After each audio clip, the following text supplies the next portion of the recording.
Hello বন্ধুরা, তোমরা সবাই কেমন আছো? আশা করছি ভালোই আছো। তো দেখো, আমি তো সেই বন্ধুর ঘর থেকে আসে নাই, আমার দমে শরীর খারাপ হয়ে গেছিলো জানো। ঠান্ডা লাগা, সর্দি, কাশি, মাথা ব্যথা, দমে কষ্ট হইলো। এত ঠান্ডা লাগে গেছিলো যে কি বলবো, তোমরা আমার ভয়েসটা শুনেই বুঝতে পারবে। তো দেখো, কর্তামশাই আমলকি নিয়ে চলে এসেছে বাজার থেকে। আর একটা কথা বলি শোনো, মেয়েদের ছেলেদের যতই শরীর খারাপ হোক না কেন, তাদেরকে ঠিক তাদের কাজটা করে যেতেই হবে, ডিউটি পালন করতেই হবে।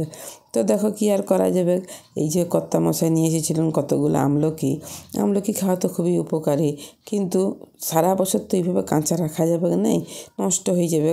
তাই আমি বলি আমলকির পাউডার বানাই নেবো।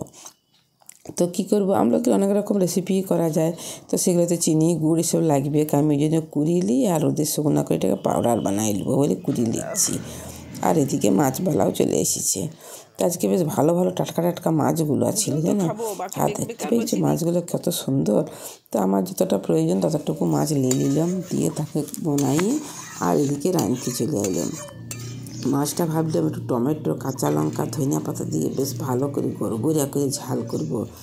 তাহলে মুখটায় কিছু স্বাদ পাচ্ছি না, খাতেই মন যাচ্ছে না কিছু। তো তার জন্য চলে এলাম মাছটাকে ভালো করে রান্না করব বলে। আর এই দিকে দেখো, তোমাদেরকে দেখাইছিলাম না যখন আমি ধনিয়া পাতাগুলোকে টবে ফেলি, ভালিয়ে দেখো, দেখতেই পাইছো কত সুন্দর ধনিয়া পাতাগুলো হয়েছে আমার। আমি নিজেও ভাবতে পারিনি যে এত সুন্দর ধনিয়া পাতাগুলো হবে। এখনও ছোট ছোট আছে, তো বলি আর দোকানটাকে কিনা কেনে, এই ঘরেরই ধনিয়া পাতা 4টে দিয়ে মাছটা রাঁধিব। আর কেমন সুন্দর গন্ধ বেরিয়েছে জানো, ধনিয়া পাতাগুলো তোলার সঙ্গে সঙ্গে হাতটা যেন ভরভর হয়ে যাচ্ছে গন্ধে। এবারে দেখো শীতকাল পড়েছে, মুড়ি খাওয়ার তো আমাদের কোনো ঝামেলা নেই। সকালবেলা হলেই আমাদের তো আগে মুড়ি খেতে হয়। তার জন্য কী করলাম, বলি দাঁড়া বেগুন একটাকে পোড়াই। আর এই বেগুন পোড়া মুড়ি বলো, রুটি বলো, সবটাই কিন্তু খেতে বড় সুন্দর লাগে।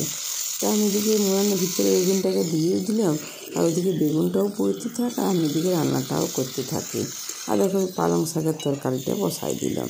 তো দেখবে বিরির ডালের বড়ি ছাড়া পালং শাকের তরকারিটা কিন্তু অতটা ভালো লাগে না। তো বড়িগুলোকে ভাজিয়ে নিলাম, দিয়ে আর তেলের মধ্যে সবজিগুলো দিয়ে দিলাম। আর দেখো বেগুনটাও খুব সুন্দরভাবে পোড়ানো হয়ে গেছে। আর দেখতে পেয়েছি ভালো। এবার এটাকে মোচাড়ে মুড়িটি খাইতে বড় সুন্দর লাগবে। তো দেখো আজকের ভিডিওটা আমি এখানেই শেষ করছি। তো আশা করি তোমাদের যদি ভালো লাগে প্লিজ লাইক, কমেন্ট, শেয়ার করবে। টাটা।